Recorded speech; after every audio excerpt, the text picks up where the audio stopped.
এগুলো কিসের কার্ড?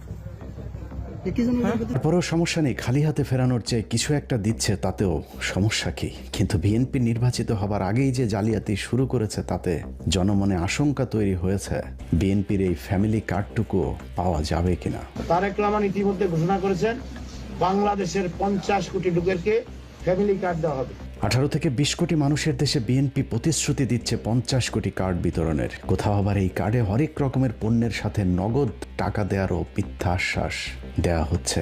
এই যে ফ্যামিলি কার্ড গুলো বিতরণ করছেন, এটা বিএনপি সরকার থেকে দেওয়া হয়েছে। আজকে ফ্যামিলি কার্ডের বিনিময়ে পণ্য বিক্রি হচ্ছে, 1300 টাকা করে সেই পণ্য দেওয়া হচ্ছে ফ্যামিলি কার্ডে। 2,000 টাকার মাল সামানা দেওয়ানোর পরে নগদ টাকা দিব আর 2,000 টাকা এই ধানের শীষে ভোট দিলে।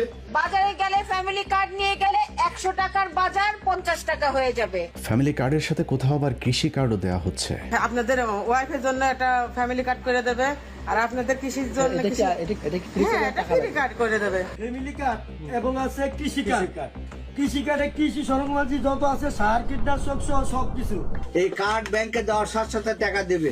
হয়তো 15,000 টাকা লাগবে, 15,000 দিল, নাহলে 20,000 লাগবে, 20,000 দিল। এই ফ্যামিলি কার্ডের মাধ্যমে আপনি 25 কেজি চাল কিনতে পারবেন, 1 কেজি নুন কিনতে পারবেন, একদম বিনামূল্যে বিনা পয়সা। আর যদি লোনের দরকার হয়, ব্যাংকে যাবে, ওই তোমার আরএস খোতানো যাবে না, এসে খোতানো যাবে না। এই কার্ড ব্যাংকে দেওয়ার সাথে সাথে টাকা দেবে। হয়তো 15,000 টাকা লাগবে, 15,000 দিল, নাহলে 20,000 লাগবে, 20,000 দিল। জালিয়াতির এখানেই শেষ নয়। বিএনপির নেতাকর্মীরা বিভিন্ন জায়গায় গ্রামের সহজ সরল মানুষকে বোকা বানিয়ে ফ্যামিলি কার্ডের নামে তাদের কাছ থেকে হাতিয়ে নিচ্ছেন বিভিন্ন অঙ্কের টাকা। 100 টাকা নিছে, আরো 7 জনের কাছ থেকে 750 টাকা করে টাকা নিছে। চলে গেছে, কোন একটা ফ্যামিলির দেয় নাই, সে ভেগে গেছে। আপনাদের কাছে কত করে টাকা চাচ্ছ? 100 টাকা। বিএনপির বিভিন্ন মিছিলগুলোতে বিরিয়ানির প্যাকেট আর টাকার প্রলোভন দেখিয়ে মানুষকে ভাড়া করে নিয়ে যাওয়া হচ্ছে। কিন্তু যেসব মানুষকে ভাড়া করে আনা হচ্ছে, তাদের সাথেও ধোঁকাবাজি করেছে দুর্নীতিতে 5 বারের চ্যাম্পিয়ন এই দলটি।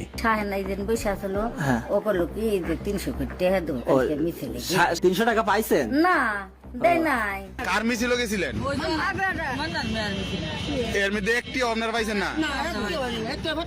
বিএনপি তাদের নতুন প্রতারণার ফাঁদ পেতেছে আওয়ামী লীগ এবং সংখ্যালঘু ভোটারদেরকে ধরতে।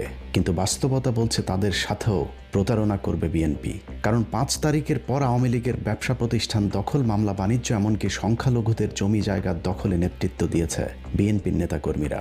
নির্বাচনের পর বিএনপি ক্ষমতায় এলে সংখ্যালঘুরা কেমন থাকবে তারও একটা চিত্র এরই মধ্যে ফুটে উঠেছে। হাসিনা পালানোর পর 6 আগস্ট আমার ছোট দোকানেও আবার হামলা চালায়।